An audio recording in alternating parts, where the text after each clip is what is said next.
If you're never bored, you're making a huge mistake. In fact, being bored might be the single most underrated path to a better life. Most people avoid boredom like a disease. But what if that feeling you're running from is actually trying to help you? You don't need more noise, you need more silence. You need to be bored. Boredom feels uncomfortable, and we'll do almost anything to escape it. At Harvard, psychologist Dan Gilbert ran an experiment where people sat alone in a room for just 15 minutes. No distractions. Just a button that delivered a painful shock. Most chose the shock. Why? Because being alone with your thoughts activates a part of the brain called the default mode network. It's what kicks in when you're not busy or entertained. But here's the catch. It makes you think, sometimes deeply, sometimes uncomfortably. So we reach for anything to escape. Scrolling, tapping, refreshing. Boredom scares us because silence forces us to face ourselves. Boredom isn't the enemy. It's actually your brain's secret weapon. When the default mode network activates, your mind starts wandering. That's when you connect ideas, solve problems, and imagine the future. Some of your most creative thoughts happen during boring moments, taking a walk, sitting in traffic, or showering. It's not just creativity either. Boredom creates space for reflection. You start asking bigger questions about your life, your goals, and your values.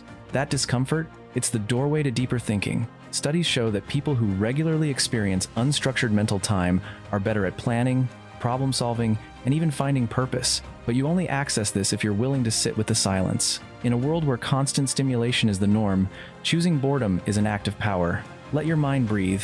That's when real clarity shows up. The moment we feel even a second of boredom, we reach for our phones. Waiting at a red light?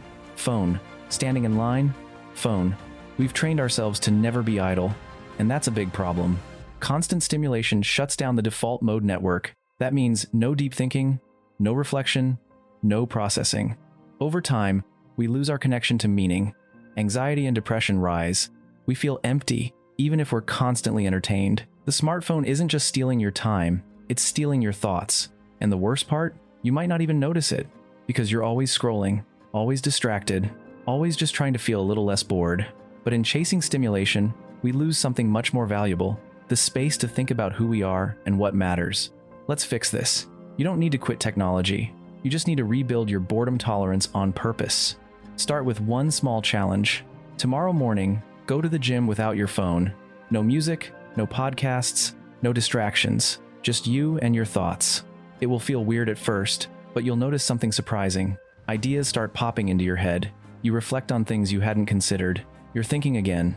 Now take it further. Commute with no audio, no music, no radio, just silence. Look around. Let your mind wander. Most people can't handle even 15 minutes of this, but that's the point. It's like building a muscle. The more you do it, the stronger your thinking becomes. At home, set a phone curfew. No screens after 7 p.m. This isn't punishment, it's permission to be present. Read, journal, stare at the wall. Your brain will thank you. During meals, keep phones off the table. Make it a ritual. Connect with the people you're actually with. You'll realize how disconnected you've been from conversations that matter. Once a month, do a full social media cleanse for a day. It'll feel uncomfortable at first, like your brain is screaming for dopamine. That's normal. Let the discomfort pass. It will. Then something amazing happens. Your nervous system calms down. You start to feel human again. To avoid emergencies, set your phone so only close family can reach you. You're not cutting off the world, you're just cutting off the noise. Boredom isn't failure, it's freedom. And when you learn to sit with it, you start accessing parts of your mind you forgot you had. Not everything needs to be filled. Some of the best things happen in the space you leave empty. This isn't about giving something up, it's about getting something back. Every person watching this has the ability to reclaim mental space, creativity, and meaning. Start with one habit. Leave your phone behind during your next workout. Try a meal with no screens at the table. Take a short walk without earbuds. At first, it will feel unfamiliar, even uncomfortable. But that discomfort is the signal that you're moving in the right direction. Silence creates space. Boredom creates ideas. Let your mind wander. Let your thoughts stretch beyond the next notification. Make it a daily challenge. 15 minutes with no stimulation. The benefits are invisible at first, but they grow. Boredom can be the doorway to a better, more focused, and more meaningful life. You need to be bored, not because boredom is fun, but because it's essential. It gives your mind room to breathe.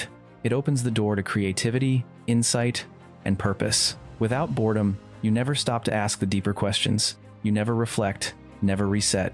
Constant stimulation keeps you distracted, but it also keeps you disconnected from yourself. That quiet moment you avoid might be the very place where real growth begins. The default mode network in your brain only turns on when you stop consuming and start listening to your own thoughts. That's where ideas live. That's where meaning hides. So stop chasing constant input. Start carving out space for nothing. In the silence, you'll find what's been buried under the noise. This isn't just advice. It's a challenge. Be bored on purpose. You'll be shocked by what happens next.